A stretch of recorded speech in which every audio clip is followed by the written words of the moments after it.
안녕하세요. 40대 중반 중년 기혼 남자입니다. 최근에 경기도로 이사를 끝내고 마음의 여유가 생겨서 사연을 쓰게 되었어요. 친구 녀석이 이곳에 사연을 올린 적 있었는데 저더러 봐달라고 해서 들어본 적이 있거든요. 친구 걸 듣다 보니까 연관지어 뜨는 다른 사연들도 많더라고요. 하나씩 눌러보다 보니 어떤 날엔 하루가 다 가도록 사연만 듣다가 다음 날을 맞이한 적도 있었습니다. 그때 생각이 나서 저도 사연을 들고 오게 되었어요. 제 일이 좀 무거운 이야기라서 함부로 떠들 수는 없고 이곳이 적당한 것 같더라고요. 어떻게 쓰는 건지 방법은 여전히 잘 모르지만 그저 아저씨 얘기라고 생각하고 들어주셨으면 합니다. 제게는 늘 감사한 2명의 자식이 있습니다. 그중 유독 아픈 손가락인 아들이 하나 있는데요. 저는 일찍이 아내와 사별하고 10년간 아내를 잊지 못해 그리워하면서 산 사람이에요. 아내가 남기고 간 유일한 보물인 우리 아들과 단둘이 버티며 살아갔죠. 아내가 떠나자마자 삶을 포기하고 싶을 만큼 슬픔을 감당해야 했던 제게 유일한 인생 목적이 되어준 건 바로 제 아들입니다. 저와 아내 사이에 자식이 없었다면 저도 아마 고민 없이 아내를 따라갔을지도 몰라요. 아내가 두고 간 소중한 아들만큼은 엄마 없는 슬픔을 덜 느끼게 해주고 싶어서 정말 악착같이 일을 했고 그렇게 일하다 보니 저의 사업은 대성공하게 되었죠. 직진만 했을 뿐인데 다행히도 행운이 저를 따라주더라고요. 덕분에 저는 아들을 전폭 지원하며 키우는 데에 무리가 없을 만큼 벌이를 했고 다행히 아들도 바람직하게 커졌습니다. 그동안은 시골 부모님 댁에 아이를 맡긴 뒤 아이 유치원 때쯤 제가 데려와 손수 육아를 했어요. 근데 문제가 제가 출근을 할 때는 아들 밥을 챙겨줄 수 있지만 퇴근을 할 때는 아들 끼니를 챙기기가 어렵더라고요. 그래서 초반에는 베이비시터를 둬야 하나 생각을 했습니다. 어린 아들을 무릎에 앉혀놓고 의견을 물었더니 아들이 처음 보는 사람은 싫다고 해서 따로 시터 고용은 안 했어요.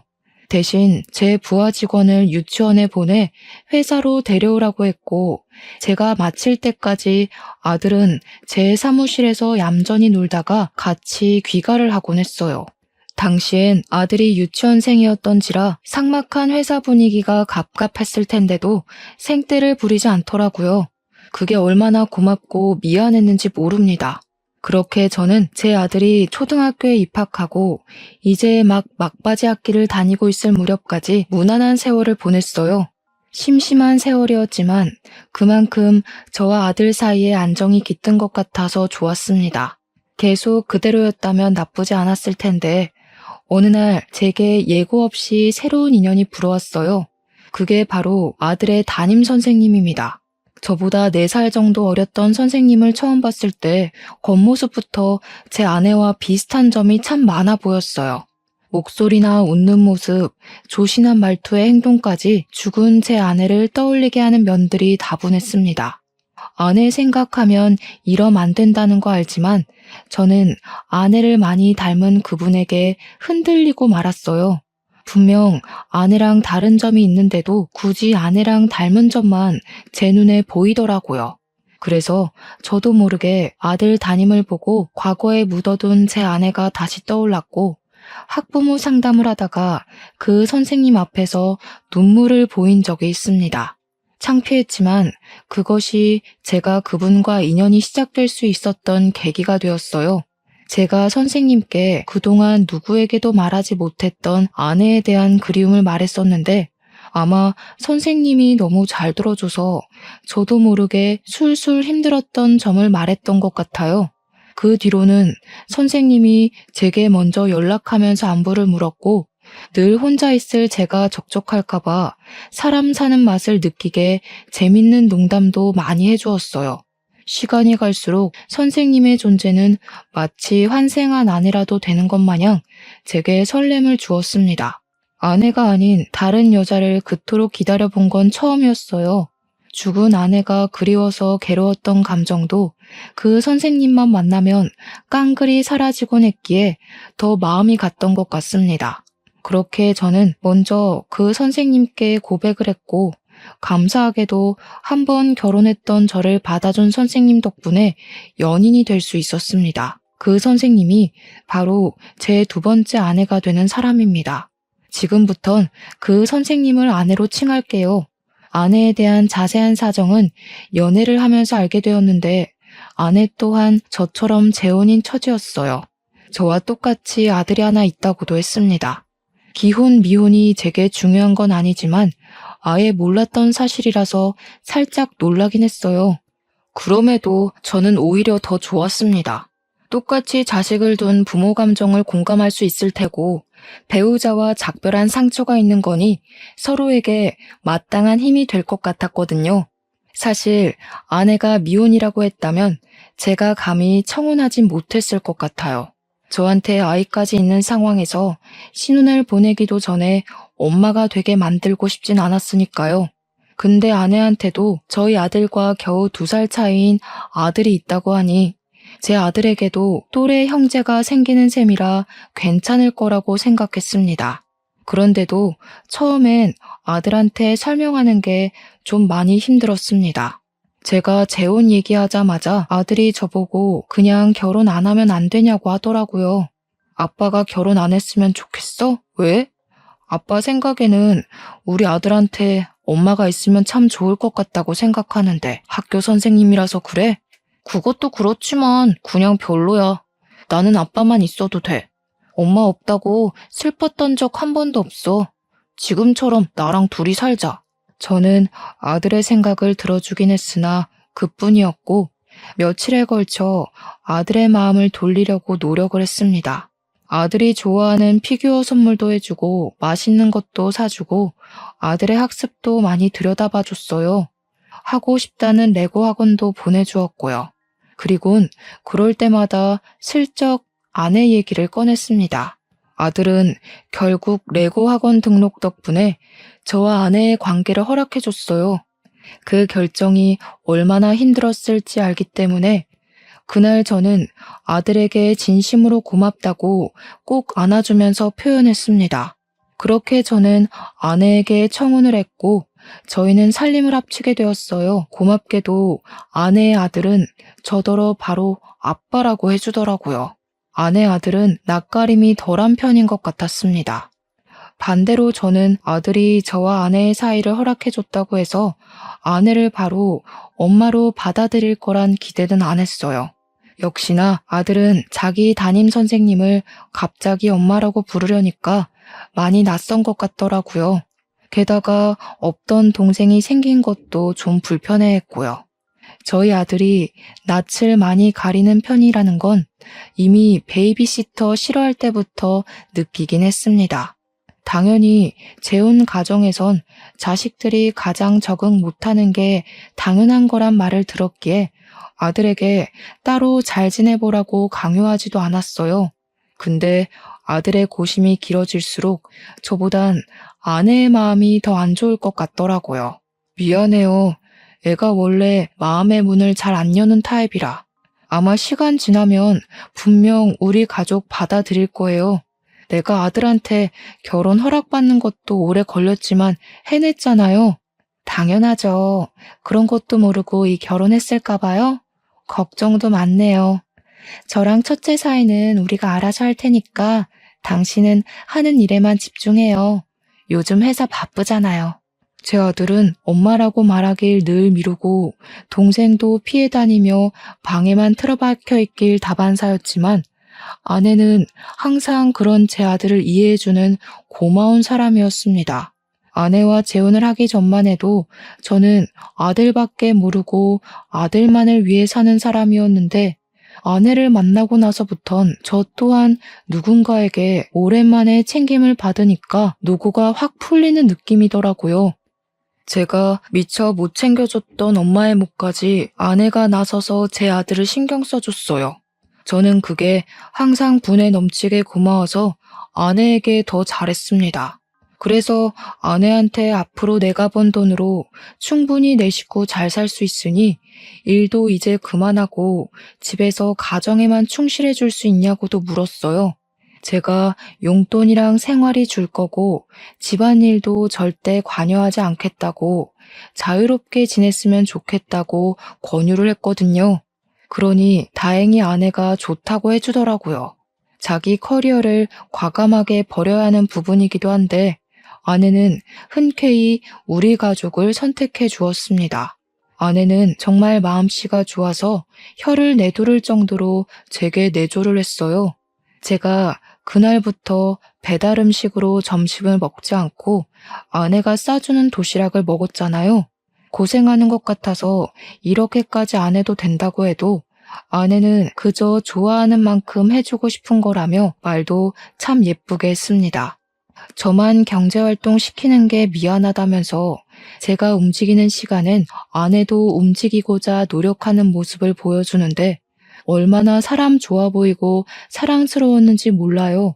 제게 행복은 아들이 전부였는데 그 틈새를 비집고 들어온 색다른 모양의 행복 덕분에 저는 살아갈 맛이 더 풍부해진 기분이었어요. 아들만 마음의 문을 열어준다면 우리 가족은 생기 가득 화목할 준비가 얼마든지 된 상태였어요. 그리고 드디어 외식 참여나 가족 모임 일절 안 하던 우리 아들이 어느 순간부터 변하기 시작하더라고요. 아들은 가족 일에 참여도 잘했고 아내나 동생을 보면 인사도 잘했습니다. 너무 고마워서 아들에게 따로 용돈을 더 주기도 했어요. 이제 다 되었다고 생각했습니다. 우리가 차차 가족으로 융화가 될 테니 더 행복해질 일만 남았다 싶었어요. 그런데 예상치 못하게 슬슬 비운이 찾아오더라고요. 그런 안 좋은 기분을 느낀 시기는 제 아들이랑 둘째가 나란히 방학을 했을 때 처음 느꼈습니다. 그 시기에 비운을 상상도 못했을 만큼의 축복을 먼저 받았거든요. 제 아내가 임신을 했던 시기였고 산부인과에서 정확히 검진까지 받고 온 날 저희 가족은 소고기로 외식을 했었어요. 역시나 착한 아내는 잘 먹지도 않고 아들들을 챙기기 바빴습니다. 제가 애들 그만 챙기고 당신 먹으라고 해도 아내는 그저 애들 먹는 것만 봐도 배부르다며 웃는 예쁜 사람이었어요. 하필 그런 상황에서 의외로 제 아들이 다시 가족과 멀어지고 있음을 느꼈습니다. 아들이 갑자기 저랑 눈이 마주치면 바로 피하고 화장실 가다 마주쳐도 바로 피하길 반복했어요. 그게 반복되다 나중에는 퇴근하고 제가 집에 들어오면 인사도 안 하고 방으로 들어가선 제가 잠자리에 들기까지 방에서 꼼짝도 안 했어요. 아내랑 둘째는 갈수록 밝아져 가는데 제 아들만 갈수록 어두워지는 것 같아서 무슨 말 못할 고민이 있나 좀 걱정이 되더라고요. 저는 일을 다니는 사람이니까 집 사정을 잘 모르거든요. 아내가 어련히 알아서 잘하니까요. 근데 우리 가족에 조금씩 융화되고 있는 것 같던 아들이 한순간에 다시 초기 때로 원상복귀된 모습 같아서 궁금할 수밖에 없었습니다. 아내한테 첫째 요즘 무슨 일 있냐고 물어봐도 아내는 심각한 고민 아니라고만 얘기를 했어요. 한참 사춘기잖아요. 저럴 땐 그냥 내버려 둬야 돼요.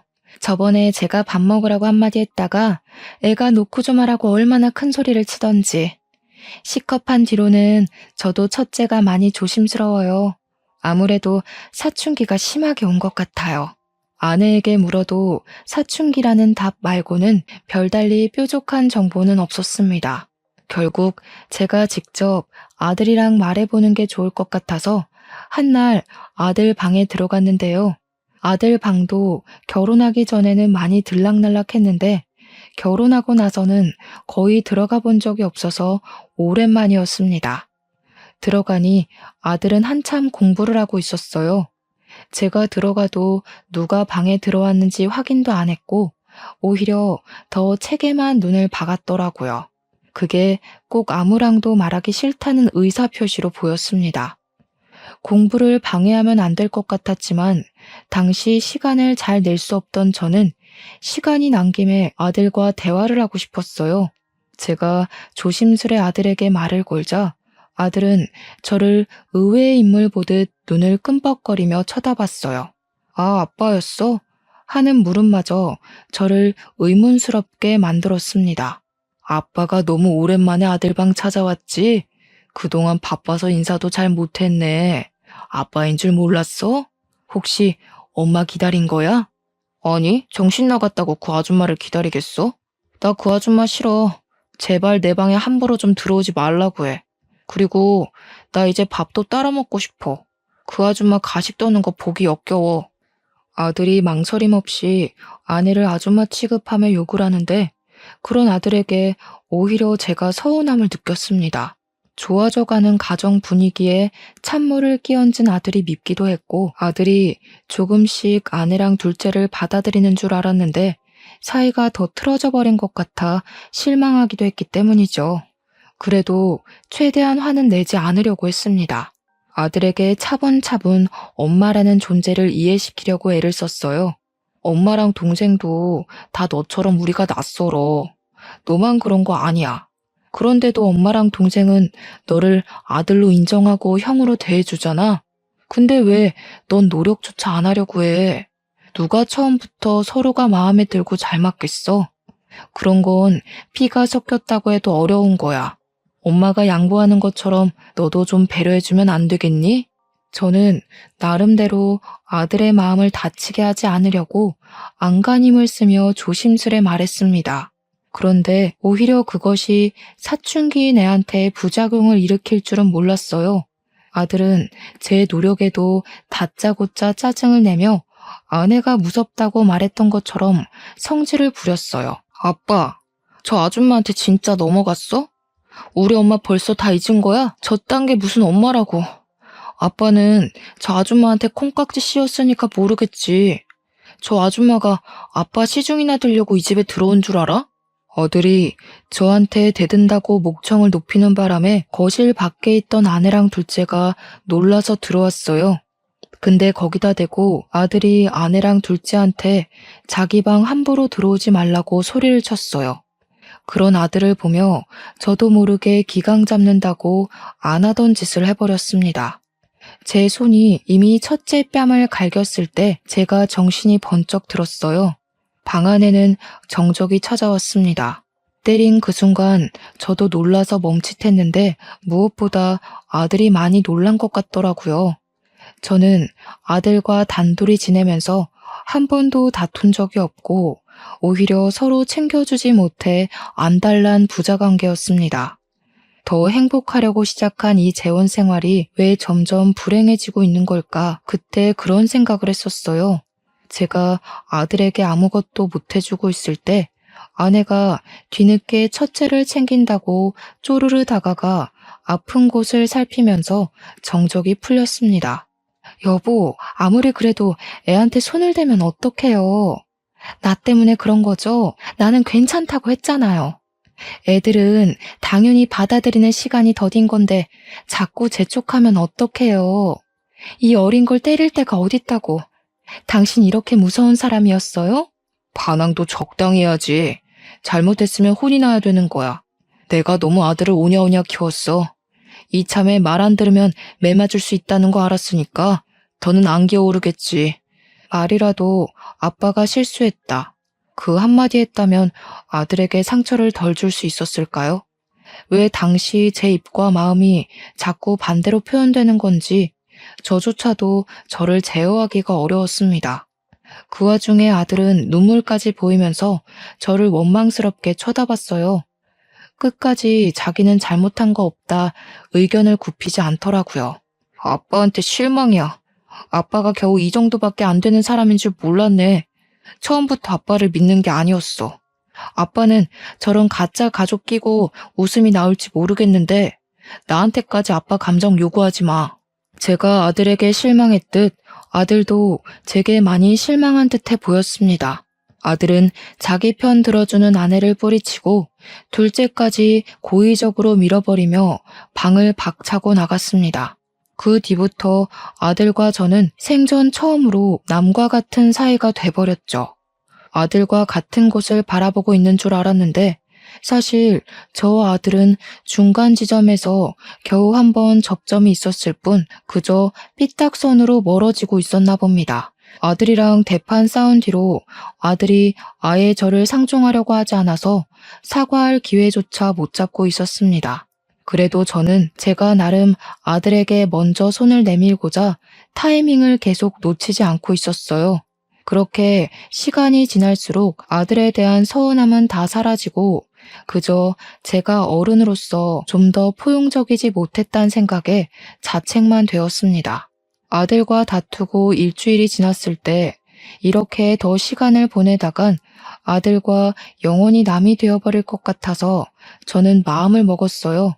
아들 방에 다시 한 번 더 들어가 보기로 결심한 거죠. 그날 저녁 저는 퇴근하면서 아들에게 사과하고자 아들이 좋아하는 브랜드의 신발을 산 뒤 귀가를 했습니다. 항상 제가 퇴근하는 시간에는 지상 주차장이 한가했는데 그날따라 분위기가 분주하더라고요. 자차들은 아니었고 누가 응급 상황이기라도 했는지 우리 아파트 밑으로 구급 차량 경찰차가 많았습니다. 그저 남일인가 싶어서 주차장 자리를 다른 곳으로 옮기려고 했어요. 후진을 하려던 그때 저는 구급대원 들것에 실려가는 응급 환자를 무의식적으로 보고 말았는데요. 그 순간 너무 놀라서 브레이크를 밟아버렸습니다. 들것에 실린 아이가 신고 있는 신발이 제가 아들 중학교 입학하면서 사줬던 신발이랑 똑같은 거 아니겠습니까? 그 신발은 아들이 직접 골랐고 저랑 커플 신발로 맞춘 거라 아들이 굉장히 좋아했었습니다. 특히나 아들이 아내랑 둘째 빼고 저랑 단둘이 맞춘 신발이라서 더 좋아했어요. 아니라고 믿고 싶었지만 당시 제 눈앞의 분위기는 전부 우리 아들 때문에 벌어지고 있는 사고 현장이었습니다. 차에서 허겁지겁 내린 저는 급히 구급차로 뛰어갔어요. 무슨 정신인지도 모르고 구급대원들을 밀치면서 그 안에 실린 환자를 확인했습니다. 거기까지 뛰는 순간에도 제발 우리 아들은 아니길 바랬는데 미동도 없이 피로 칠갑된 그 어린아이는 제 아들이 맞더라고요. 우리 애가 맞는 걸 알고 저는 정신 나간 사람처럼 이성을 정말 놓아버렸습니다.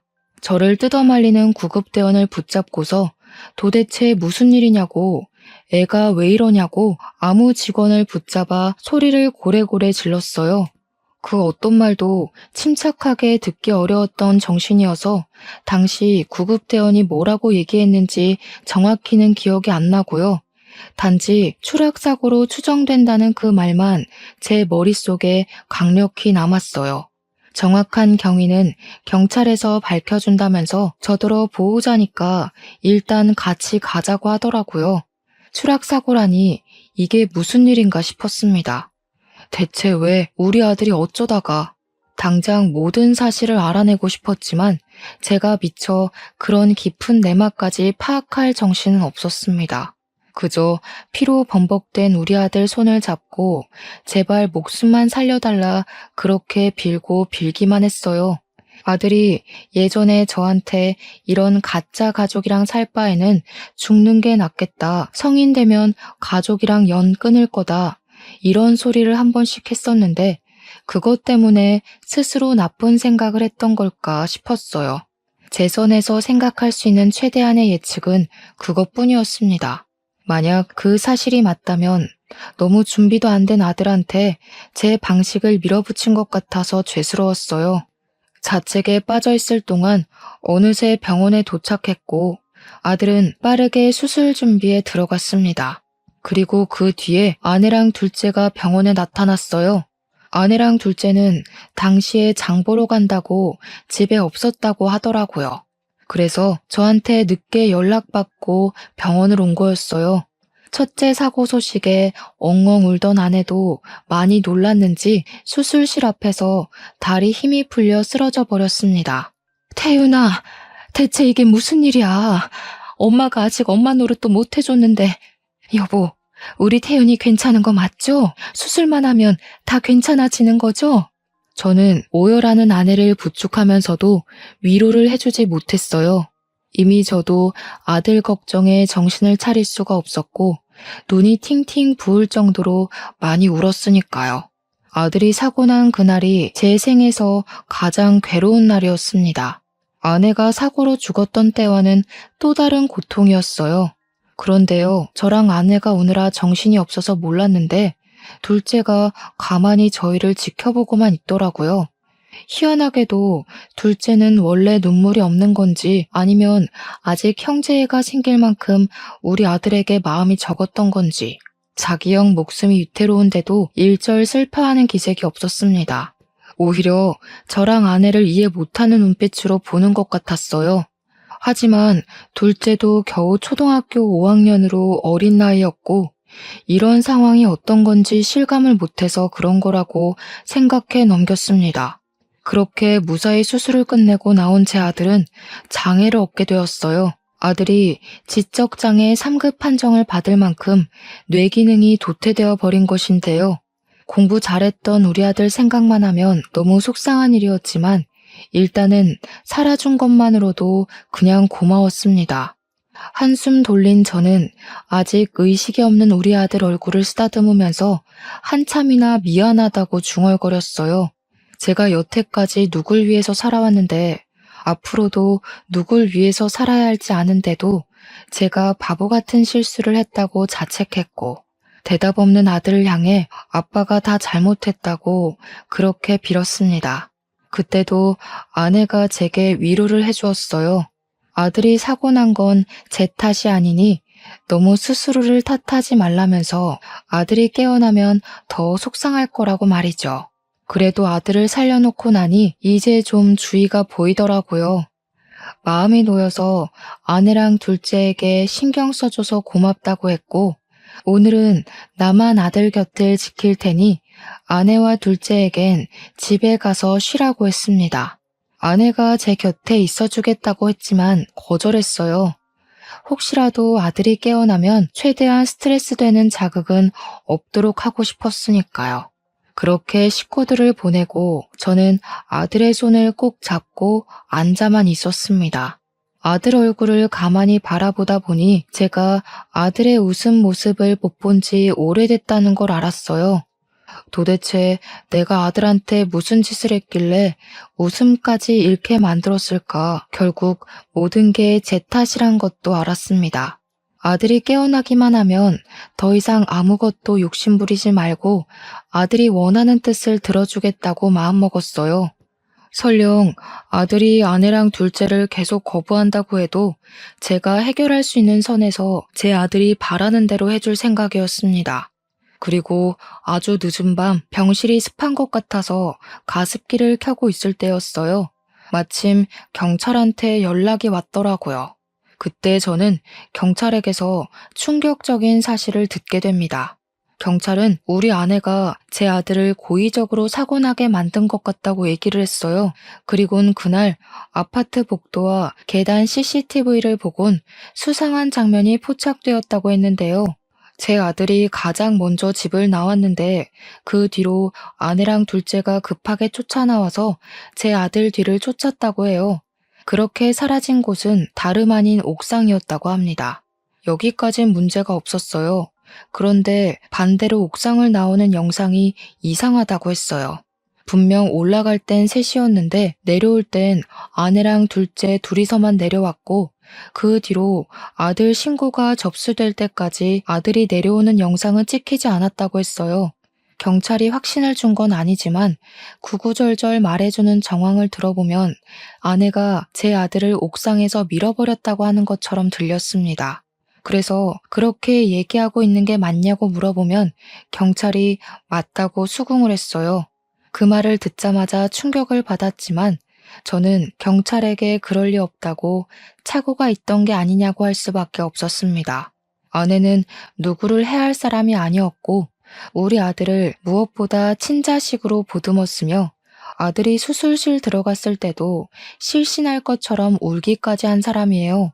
제 3자가 봐도 제 아내는 아들에게 지극히 인정받고 싶어하는 새엄마, 아들의 사고를 친모만큼이나 슬퍼한 새엄마였을 뿐이라고요. 그런데 그렇게 마음 여린 제 아내가 아들을 옥상에서 밀어버렸다뇨. 그렇지만 또 증거라고 남겨진 영상이 수상하다고 아내를 조사 진행할 거라는 경찰을 어떻게 저지하겠습니까? 그리고 경찰 입에서 나온 또 다른 사람, 바로 둘째. 경찰은 둘째 또한 용의자에서 제외할 순 없다고 같이 조사하겠다 알려주었습니다. 생각해보니 둘째가 형이 다쳤다는데 희한할 정도로 감흥없어 보였다는 게 떠올랐어요. 제가 아는 둘째는 형이랑 친해지고 싶어서 늘 먼저 다가가던 애였습니다. 제 아들한테 퇴짜 맞더라도 다음날 또 제 아들 주위를 맴돌면서 같이 놀고 싶어 하던 아이였어요. 그런 귀여운 녀석이 정작 형이 다치니까 걱정조차 안 하는 게 이해하기 어렵긴 했었습니다. 그 시각 경찰이 제게 연락을 한 이상 아마 아내와 둘째는 경찰서에 연행이 되었을 겁니다. 그렇다면 집에는 아무도 없다는 뜻과 연결도 됩니다. 그 순간 저는 깜빡 잊고 있던 무언가가 탁 떠올랐어요. 서둘러 병실을 나와서 간호사한테 내 아들 좀 잘 부탁한다 말해놓고 경찰서가 아닌 집으로 향했습니다. 제가 찾는 건 바로 녹음기였어요. 아들이 사춘기 때문에 저랑 아내한테 반항하기 시작한 시점부터 제가 식구들 몰래 비치해뒀던 겁니다. 그땐 대체 아들이 아내한테 뭐라고 속을 썩이는 건지 알고 싶었고 제대로 가정교육하고 싶은 욕심 때문에 설치해 놓은 거였어요. 근데 그 중요한 걸 정작 일이 바빠서 잊고 있다가 이제야 떠올리게 됐지 뭡니까. 집에 도착한 저는 급히 아들 책상 밑에 붙여놓은 녹음기랑 거실의 소파 밑에 숨긴 녹음기까지 2개를 다 꺼냈습니다. 배터리는 달아 있었지만 녹음된 시간이 아주 길어서 웬만큼 상황은 다 들어있었어요. 저는 부디 상황이 더 악화되지 않길 바라면서 재생 버튼을 눌렀습니다. 아빠가 너 말 믿어줄 것 같니? 네 아빠는 이미 네 엄마 따위 잊어버렸어. 나한테 정신이 나가서 쩔쩔매는 거 보고도 아빠가 계속 네 편이라고 생각해? 그래봤자 아줌마는 뒷전이에요. 우리 아빠 아직도 엄마 못 잊어서 휴대폰에 엄마 사진 갖고 있거든요. 아빠가 아줌마한테 빠졌다고 생각해요. 아빠는 아줌마가 엄마랑 닮아서 착각했던 것 뿐이에요. 저는 보자마자 눈치챘는데 어른이 돼서 그런 것도 몰라요? 보기보다 골이 비셨네. 아들의 막말 뒤로 무슨 둔탁 소리가 잠깐 났는데 그건 아마 아내가 아들의 뺨을 친 것 같았습니다. 조그만 게 되게 건방지네. 뚫린 입이라고 함부로 짓거리지 마. 그래봤자 네 아빠 잘못되면 내가 재산 상속 1순위야. 그때 돼서 잘못했다고 사정하지 말고 지금부터 엄마라고 해. 엄마 같아야 엄마라고 하지. 아빠 돈만 노리는 불려우 주제에. 아빠가 아줌마 실체 알면 바로 아줌마 버릴걸요? 멍청한 아줌마 때문에 자식까지 뭔 고생이야? 쟤도 남의 집 아빠한테 아빠라고 부르기 얼마나 싫겠어요. 저도 그 마음이에요. 아줌마같이 구토 나올 것 같은 사람한테 엄마 소리 아깝다고요. 녹음기에 녹화된 대화 내용은 제가 집에 있는 시간대 말고는 거의 살벌한 얼음판과 같은 분위기였습니다. 들을수록 제가 몰랐던 저희 가족의 실체가 서서히 수면 위로 떠오르는 것 같아서 너무 충격이었어요.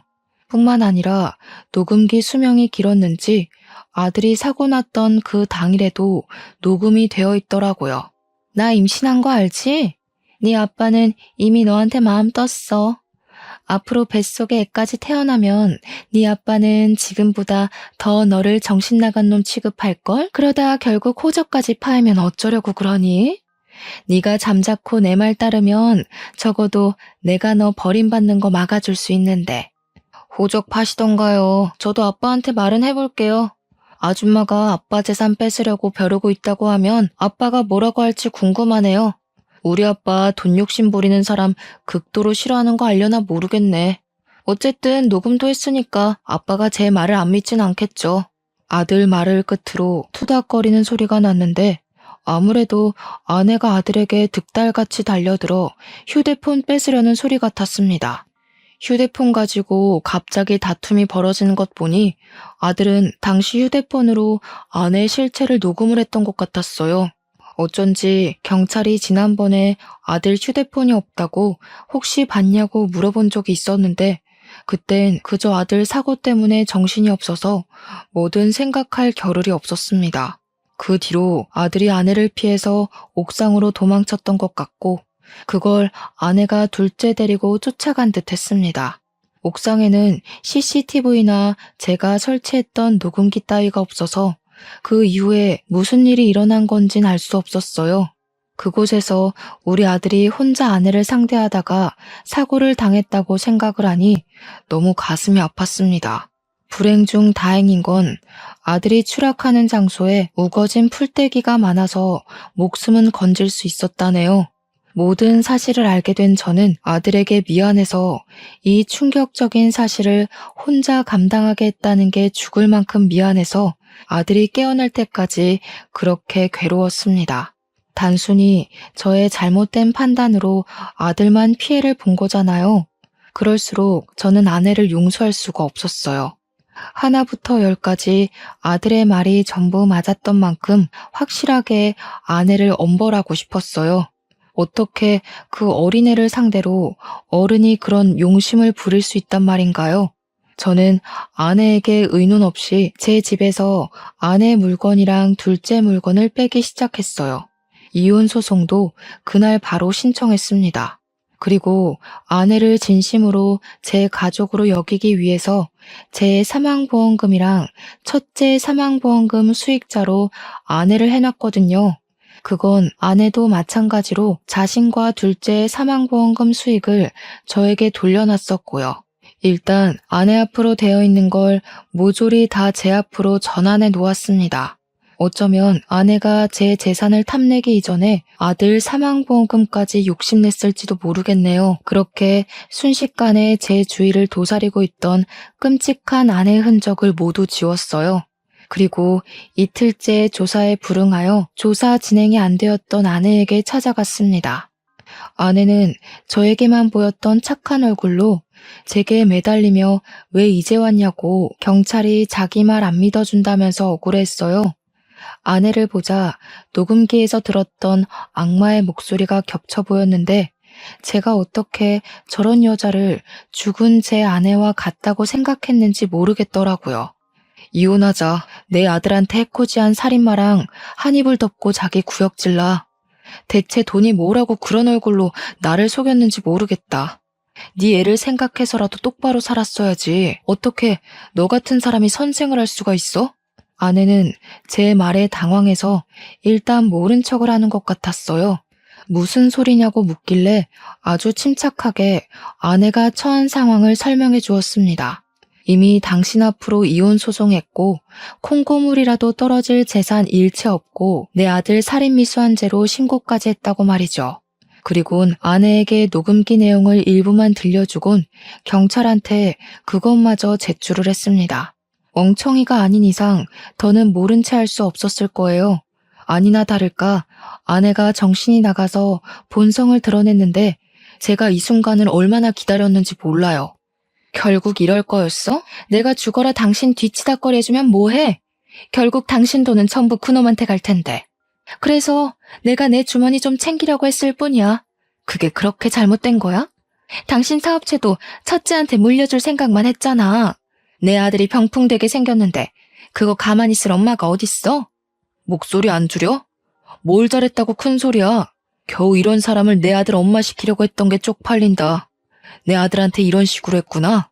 근데 네가 좀 착각한 게 있네. 내 아들 말대로 넌 나한테 본처 대행일 뿐이었어. 네가 본처랑 좀 닮은 것 같아서 혹했던 거야. 너 볼 때마다 사별한 아내 생각 많이 했거든. 그건 고맙다. 네 껍데기 덕분에 가끔씩 아내랑 같이 있는 기분이었거든. 거짓말하지 마. 진짜 나한테 진심이 없었다고? 그런 사람이 나를 임신시켜? 그럼 당신은 좋아하지도 않는 여자 임신시키는 쓰레기야? 지금 나 매도하는 건 뱃속에 우리 아이까지 위협하는 거야. 잘 생각하고 판단해. 고의적으로 피해주는 사람도 있는데 실수하는 사람이라고 없을까? 걱정 마. 애 태어나면 네가 엄마 할 일은 없을 거야. 그 애 엄마는 네가 아니라 죽은 내 아내로 할 거거든. 애도 전과자 엄마는 창피해서 싫어할걸? 차라리 세상을 떴다고 하는 편이 아름답지. 아내는 자기 아이 빼앗길 통보를 받자 제정신을 놓고 저한테 달려들었습니다. 경찰이 바로 말리긴 했지만 저도 아내 머리채를 잡아서 떨어뜨려 놨어요. 차마 임신한 사람을 패대기 칠 수는 없겠더라고요. 애는 태어나는 순간 제가 친권을 가져갈 것이고 어차피 백수에다 범죄자 주제에 아내가 아이를 키울 순 없을 겁니다. 그리고 우리 둘째는 비록 제 아들 사고를 방관한 공범이라 볼 수도 있겠지만 둘째도 제겐 아들이에요. 엄마 잘못 만나서 잘못된 길로 빠지도록 내버려 둘 수는 없어서 제가 데려오기로 했습니다. 그렇게 아내가 징역살이 중 출산을 했고 출산한 아이는 18개월이 지나서 예정대로 제 품에 돌아오게 되었어요. 사랑하는 제 아들은 지적장애 상급임에도 지능이 12살 정도라서 생활하는 데는 큰 문제가 없었어요. 다만 이걸 다행이라고 봐야 하는 건지 모르겠으나 기억상실증에 걸렸습니다. 아들이 저는 기억을 하지만 전처의 존재를 전혀 기억하지 못하더라고요. 그래도 아들에게 저와 좋았던 기억만은 남아있는지 저를 볼 때마다 싱긋싱긋 웃습니다. 그게 얼마나 마음이 찢어지는지 제가 남몰래 돌아서서 눈물을 훔치기도 해요. 저는 이걸 하늘이 준 기회라고 보려고요. 아들의 아픈 기억을 도려내줬으니 이젠 더 좋은 추억을 아들에게 선물하라는 뜻으로 말이죠. 아, 그리고 아내가 징역살이하러 들어가고 한 달쯤 됐을 때 아내의 전 남편이 저를 어떻게 알아냈는지 직접 연락 왔었어요. 전처에 대해서 제가 전혀 몰랐던 얘기를 하더라고요. 그 사람이 어디 가서 또 그런 짓 하고 있는 줄은 몰랐는데 근래에 감옥 갔다는 소식 듣고 수소문했다가 연락드렸어요. 사실 그 여자 정신적으로 문제가 많은 사람이에요. 저랑 결혼했을 때 중간에 분노 조절 장애랑 리플리 증후군 판정을 받았었거든요. 듣자 하니 전처는 정신 이상이 너무 심해서 정신과 약을 복용해야 할 정도였는데도 불구하고 정신과 병원을 방문하게 되면 자기 선생 직함 날아간다고 절대 병원을 가지 않았고 그래서 누적된 상태가 결국 심한 병으로 도졌다고 합니다. 리플리 증후군이란 소리는 전처 때문에 처음 검색을 해서 알아봤어요. 이런 사람들은 앞뒤 다른 모습은 기본이고 자신이 거짓말로 꾸미는 세상을 진짜라고 믿는 사람들이래요. 그래서 전처가 저한테 그렇게 거짓말을 잘 친 거였습니다. 저랑 살면서 보였던 말도 안 되는 모습들은 이미 전처 전 남편도 똑같이 겪은 사실이더라고요. 심지어 전 남편이랑 살 때는 분노 조절 장애가 더 도드라져서 이혼 전에 신혼집에 있던 TV도 부시고 시계나 눈에 보이는 살림살이 등을 거의 박살냈다고 하네요. 저와의 결혼 생활을 그리 길게 하지 않았던지라 아마 제 앞에선 감출만큼 버틸 수 있었나 봅니다. 전 남편한테서 전처의 모든 실체를 알고 나니 제가 안 보는 사이 그 여자가 얼마나 우리 아들을 다그치고 때렸을지가 상당하더군요. 그나저나 전처의 전 남편이 저를 찾아온 이유는 전처의 실체를 밝히는 것 외에 또 다른 이유가 있었습니다. 저희 둘째 얘기를 하더라고요. 자기도 그 정신 나간 여자한테서 자기 친아들을 데려오고 싶었는데 그때 전처가 악바리를 써서 친아들의 양육권을 가져갔었다고 해요. 선생이란 직업 때문에 당시 백수였던 자신은 전처에게 양육권을 한순간에 뺏겼다고 합니다. 자기가 최대한 법원에서 전처의 정신질환을 고백하고 증언했지만 정신과 진료 기록이 없어서 받아들여지지 않았다고 하네요. 그래서 자기는 여태 친아들을 잊지 못했고 항상 둘째 학교 근처를 기웃거렸다고 합니다. 근데 어느 순간 그 선생이었던 그 여자가 일을 그만두고 둘째도 같이 사라졌대요. 그 뒤로 전혀 소식을 모르다가 최근에 전처가 징역살이를 시작한 걸 알았고 자기 친아들을 이제 자기가 데려가서 키우고자 한답니다. 저는 저와 같은 처지인 전처의 전 남편을 보면서 둘째를 친아빠에게 보내줘야겠다고 생각했어요. 그래서 뒷날 그분과 함께 둘째를 만났는데 둘째가 친아빠랑 인사도 하기 전에 먼저 달려와 부둥켜 안더라고요. 바로 이런 게 부자관계인데 전처의 강압 때문에 그동안 저한테 아빠라고 잘 불렀던 건지 둘째는 저를 아빠로 대우했지만 저런 따뜻한 정은 전혀 없었거든요. 둘째 친아빠는 다행히 번듯한 회사원이어서 둘째를 충분히 책임질 만한 여력이 되는 사람이었어요. 저는 그렇게 둘째와 마지막 인사를 하고 자주 보자고 한 뒤 아이를 보내주었습니다. 지금도 생일이나 명절에는 종종 봐요. 제가 어쩌다가 그런 여자랑 결혼을 해서 우리 아들을 다치게 만들었을까요? 조금만 신중한 어른이었다면 그런 실수는 하지 않았을 텐데. 아마 죽은 제 아내도 하늘에서 내려다보며 많이 슬퍼했을 겁니다. 다들 저보다는 현명하시겠지만 재혼할 때 자식이 있다면 꼭 신중하게 알아보셨으면 해요. 저는 그 여자가 선생님이라는 직업 때문에 단번에 신뢰를 해버렸어요. 선생이니까 우리 아들한테 더 잘해줄 거라 생각했는데 믿었던 만큼 배신감이 너무 크네요.